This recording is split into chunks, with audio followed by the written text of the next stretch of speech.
if we was to do reparations, we have to do it for everybody. How is that gonna work? What's shaking? It's your boy Deal to the Deal to the MO, back at it like a crack at it with these mathematics soft fabric, so I do course steady. And we here with another reaction, man. This one is special to me because I just discovered this brother recently in the past couple months. It's the brother named Tom Sowell, man. You feel me? He's a economist, economist, economist. That's how you say it. I may be wrong, but he's a economist. Nigga said economist. What? Bro, what are you talking about, man? He's an economist, and I got put on to him by Candace Owens. I'm like, who the f- is that? Whatever. It's a brother. He's talking about how a lot of our brothers and sisters are messed up culturally. That's the reason we're broke, and the reason we're not as educated as we supposed to be. Now, of course, at first I'm like, oh, that's mad offensive. What are you talking about? But then when you start looking at what the f- he talking about, it makes sense. You feel me? I ain't one of them brothers who sit here and get information that I was never taught and get offended by it and be like, oh, he's wrong. Let me not listen to him. I continue to listen to see what the fuck he's talking about. And a lot of that should be facts. But anyway, the video title is Why is This History of Slavery Hidden in Schools? And of course, it's on Thomas Sowell TV. Hopefully, I'm saying this right correctly.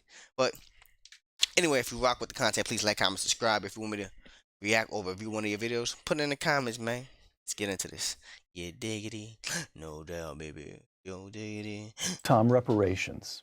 We began by talking about disparate impact, the idea that discrimination is so deeply embedded in the American experience that it can take place even in the absence of an intention to discriminate. So this argument, which is that there's some basic flaw or sin that's still with us, comes up in the case for reparations. Longish quotation, but it sets something up. But from Ta-Nehisi Coates in an article in The Atlantic entitled The Case for Reparations. White supremacy is not merely the work of hot-headed demagogues, but a force so fundamental to America that it is difficult to imagine the country without it.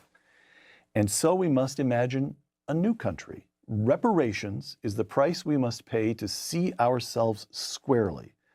The wealth gap merely puts a number on something we feel but cannot say, that American prosperity was ill-gotten and selective in its distribution. What I'm talking about is more than recompense for past injustices. What I'm talking about is a national reckoning that would lead to spiritual renewal. Close quote. Okay. Now, if you've been on my channel for a long time, you understand, you know that I am for reparations, right? Because if you look at my origin story with the Black Native Americans, they gave out the reparations in the 1900s, but they put a clause in there where Caucasian males and women could pay $5 tell themselves, "Hey, we're natives," like you feel me, and then took the land from the natives. Now, a lot of our people, you feel me, if you really do the research, a lot of us didn't just come across from Africa and it was here. A lot of us are Native Americans. We've been here, but they just diluted our history by putting us into colored, you know, you feel me. So, like me personally, my great great grandmother is Cherokee Indian woman. Feel me? My great great grandfather is a Cherokee Indian woman. What? And my winnie nature her off grandfather is a Cherokee Indian woman. Embarrassing. On my father's side, it's the African heritage. You feel me? Like, feel me? And my mom's side too, because my grandfather was black as well. Feel me? But on my father's side, it's more of the slave trade Africans that came over here was enslaved and stuff like that. But we forget a lot of the Native Americans was enslaved as well. Feel me? So we just mixed together, and they categorized us as colored. But anyway, reparations was given out, but it was given out in such a way that you could pay to be called Native American, and then they just give you the land and the money they was giving out in the 1900s, which is fucked up.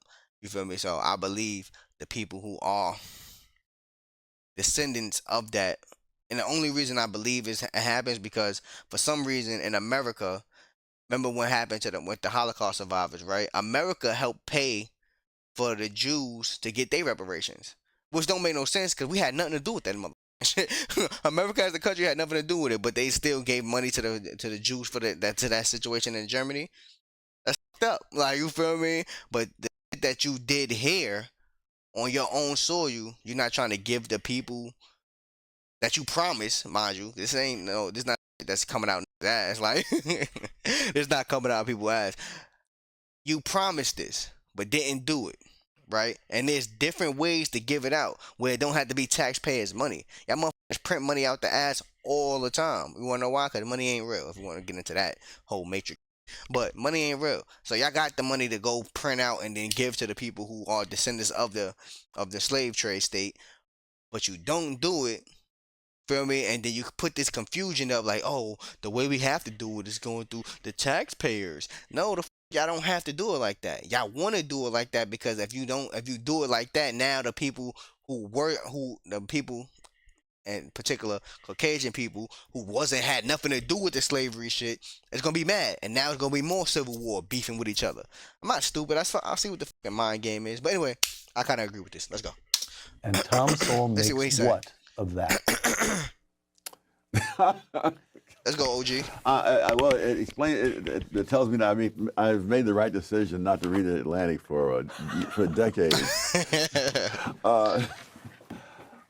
Slavery is a very big subject. I have in my home an entire bookcase of books about slavery in various parts of the world and various times of history. Okay. And the sad fact is that slavery has been a universal institution for thousands of years, as far back as you can trace human history. He ain't lying. I agree. And what we're looking at is We just seen that on my channel. Feel me? Yeah, I said I think it was a Prager U Candace Owens video. I was like, I don't know how I feel about this, but it was correct. So, feel me? It was facts. So we can't really get mad about facts. You could get mad about facts, but you're a bitch.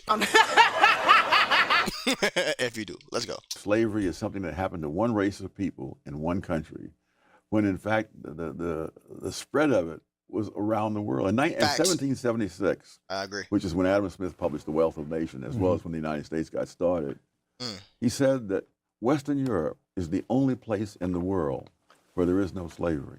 And even the Western Europeans had vast numbers of slaves in the Western Hemisphere, Yes. Yeah, but not yeah. in Western Europe itself.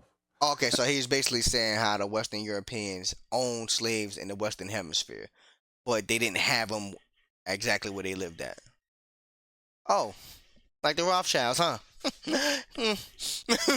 Anyway. And so if you're going to have reparations for slavery, Uh-huh. it's going to be the greatest transfer of wealth back and forth, and between and cross hauling, as they say in the railroads, Uh-huh. because the number of whites, for example, who were enslaved in North Africa by the Barbary pirates Uh-huh. exceeded the number of Africans enslaved in the United States and in the American colonies before that. Hold up. Feel me?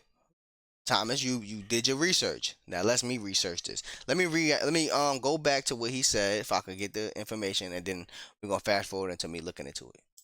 United States and in the American colonies exceeded the number of enslaved in the railroads, because the number of whites, for example, who were enslaved in North Africa by the Barbary pirates. But wait, there's more. Between 1 million and 1.25 million Europeans, men, women, and children were captured to such a devastating extent that vast numbers of the seacoast towns were abandoned. According to Robert Davis, Europeans were captured by Barbary pirates and sold as slaves in North Africa and the Ottoman Empire between 15th and 19th centuries. Now, remember this. I didn't even know this. This is dope. What do you mean by that? Because not dope. It's not dope. It's dope to learn something new. It's not. This is. How many slaves were there in America's African slave trade?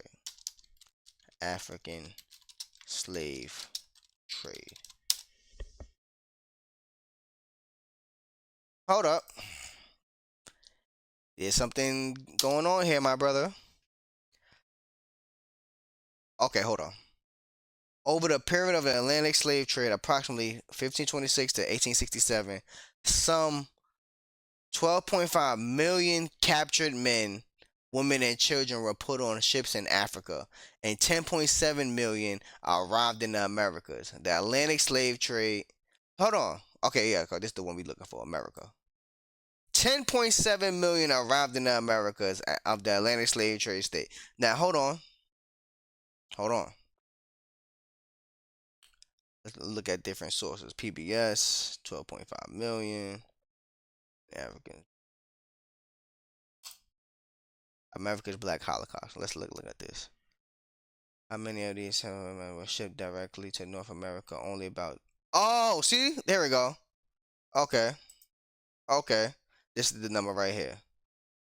See, you see how you go to Google and it tell you some bullshit? So, and how many of these 10.7 million Africans were shipped directly to North America? Only about 388,000. That's right, a tiny percentage. In fact, the overwhelming percentage of African slaves were shipped directly to the Caribbean and South America. Brazil received 4.86 million Africans alone. Some scholars estimate that another 60,000 to 70,000 Africans ended up in the United States after touching down in the Caribbean first. So that will bring the total approximately to 450,000 Africans who arrived in the United States over the course of the slave trade. Incredibly, most of the 42 million members of the African American community descend from this tiny group of less than half a million African. I quit. I quit. I quit. I quit. I quit. I quit. I quit. I quit. I quit. I quit. Damn, son. Shout out to the American Black Holocaust Museum bringing our history to light. I appreciate you for this information, my brother and or sister. Okay. Who the hell? Why his name crossed out like that? But okay. Okay, we was proven to be wrong. We was proven to be wrong. I don't mind being wrong, but that's crazy. But I do believe with time. No, let me finish the video first. Exceeded the number of Africans enslaved in the United States and in the American colonies before that, put together. I know, but nobody is going to North Africa to ask for reparations because nobody is going to be fool enough to give it to them. Here we have intellectuals who can imagine a different history from the rest of the world, even though it's so similar to the rest of the world. See, this is an emotional response that I'm about to do, and I could tell you it is. I disagree. Like, you feel me? I believe that since the nation did promise this, they should give the money out like they promised. That's it. Feel me? That's my emotional response. Now, the educated response is he's correct. Everybody was enslaved at one point. Every race, culture, creed, whatever background you had, you was enslaved at one point. So, if we was to do reparations, we had to do it for everybody. How is that gonna work? Like, for me, the Asians, remember they went through what they went through. The Irish came through America, went through what they went through. Of course, the African Americans, the Caucasians, they just talked about in the Barbary tribe, Barbary tribe, pirates in Africa. Like, you feel me? There's too much twists and turns. This is a thing. Like, you feel me? So, from an educated standpoint, I get what he's saying, because that means you have to give reparations to every single body. Like, you feel me? And how's that gonna work? How we gonna break all them lineages down from back then? So, yeah. That's why I fuck with Thomas, man. He always got you thinking, son. But anyway, it's your boy Deal to the Deal to the Emerald. Remember, take your motherfucking peace. Nobody say can't do out here. Be the best version of you can be. Protect these kids. Protect yourself from this bum-ass virus. And always remember, the government is your boy. I love you. I love you. I love you. Peace. You hear me? Yeah.